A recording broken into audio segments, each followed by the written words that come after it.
In the luscious fields and rolling hills under the watchful gaze of Mount Roland lies the relative Tasmania's most ambitious railway. The Staverton branch line ran from Railton Junction on the Western Line to the small town of Roland in the Kentish district.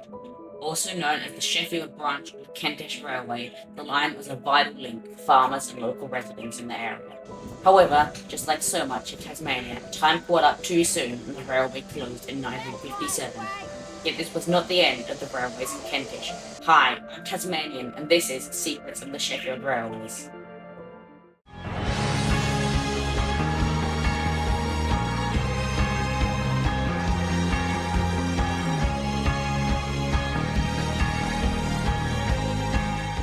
In the 1880s, the locals of the Kentish and Wilmot districts campaigned for rail links to their communities.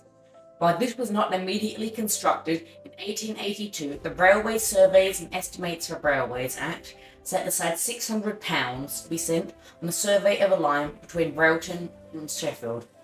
In 1884, a further £300 was set aside for another survey under the Railway Surveys Act of 1884. The line was still not built, and the Railway Surveys Act of 1889 spent another £500, this time on various routes for a link from Sheffield to the Western Line in between Don and Deloraine. Yet again, nothing happened, and several hundred more pounds were spent on surveys on the line in the 1890s. The next news came in 1899, when on the 13th of June, a report was presented to Parliament containing surveys and a report on the extension of the North East Dundas Tramway on the west coast of Tasmania to Sheffield, which would have been accompanied by the construction of a branch from Railton Sheffield.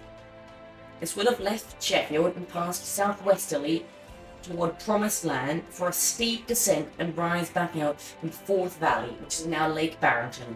It would have then continued to Wilmot, then further on, passing close to the modern Cradle Mountain Road, climbing the Black Bluff Range of the Vale of Belvoir, and a steep and windy descent through the West Coast Range to the town of Mount Farrell, now Tulla, before reaching Rosebery and Williamsford, the current tramway terminus. This was never completed, as the Emu Bay Railway's line to Zeeland was completed the next year. See my video on that. On the 15th of December 1900, Parliament passed the Railton to Wilmot Railway Construction Act, which was never built as far as Wilmot, but did prove as legislation for the eventual construction of the line.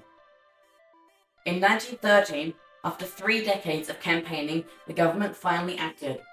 On the 18th of September 1913, construction began on a line between Railton Junction and Staverton on the far side of the valley from Wilmot.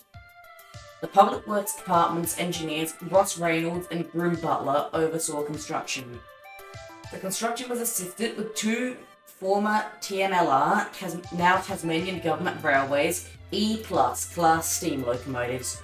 Just over a year later, on the 6th of November 1914, the railway was officially opened in a ceremony at Sheffield Station, being performed by Minister for Railways Joseph Lyons, who went on to become Prime Minister of Australia. A special train started at Staverton Station and picked up school children at points along the line, as the day was decreed a public holiday for the Kentish region. At 10 a.m, the train pulled out of Railton Junction with over 700 children packed into 8 carriages hauled by 2 locomotives. Crowds eagerly awaited the arrival in the Sheffield station, which was considered a historical moment for the region and truly opened up the Sheffield and Staverton districts to the outside world.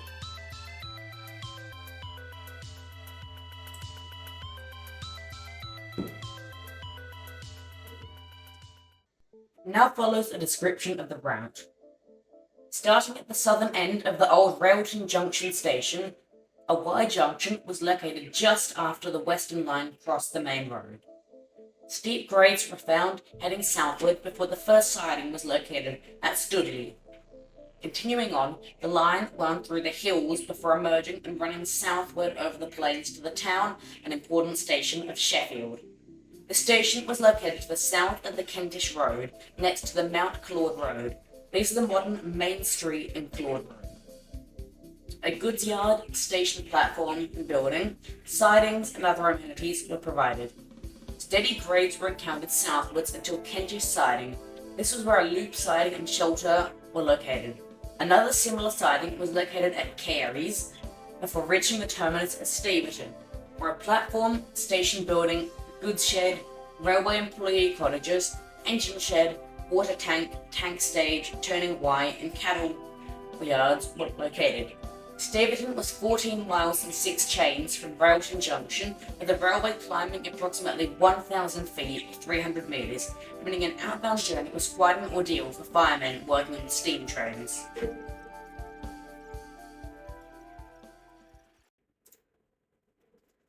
In the first decade of operation on the railway, a daily rail motor, RMC1, ran in both directions from Railton to Sheffield, and a mixed train would run to Staverton, stay overnight, then go back out the next morning. In 1914, the Railton station building was relocated to Staverton. In 1923, larger wooden-bodied rail motors took over passenger services, running twice a day from the terminus through to Railton, with connections with Western Line services. The same year, the Staverton station was renamed to Roland, and the line was renamed the Sheffield branch, although the Roland Railway remains a popular local name for the line. Mixed trains initially ran daily but were slowly cut back. Engines were stabled at Roland until the late 1920s, when all services began at Railton Junction. In the 1940s, the modern DP class rail motors took over service on the line, while the C, CC, CCS, and T-class steam locomotives were seen running mixed and goods trains over the line's history.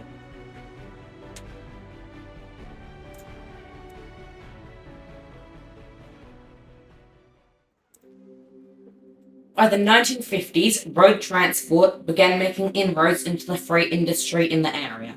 As such, the Sheffield branch began to feel financial stress. Passenger numbers were dropping significantly as the private automobile became more affordable. In 1953, the Tasmanian Government Railways announced plans to close the branch. Public outcry from residents of the Kentish Council saw it remain, but not for long.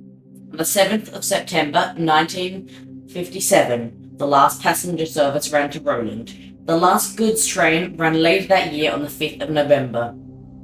The Roland to Railton line formally closed on the 1st of December 1957. The line remained in situ for several years until 1960, when converted rail motor WW1 was used to pull up the rails. West of Sheffield, the line has all but disappeared into some farmers' paths and embankments as the only remains of the line. This is the same as to the area south of Railton. However, between Studley and just before Sheffield, the line is now a public walking path and part of the Tasmanian Trail. This brings me to the final chapter of this story. In 1993, the inaugural meeting of the Redwater Creek Railway Society was hosted in Sheffield. Formed by meetings of the now defunct Second River Tramway Heritage Railway in Carriages, they opened a 1 kilometre, 2-foot gauge tramway close to the alignment of the Roland Railway in the town of Sheffield. Their original plan was to run along the line along more of the old railway alignment as far as the waterfalls on Redwater Creek. This was sadly cancelled due to disputes with local farmers, who continue to thwart any plans for expansion to this day. Over the years, they have opened many new exhibits, including relocating the former Sheffield railway station across the road to their site, opening a miniature railway, and even building a new island platform station in the centre of the line, which is not opened yet as of writing this script. They run the popular Steam Fests, which are one of Tasmania's most important railway events. If you want to learn more about the Redwater Creek Railway or about the history of the railways in Kentish, read The Railton to Roland Branch Line, which is a great book and historical source on this area.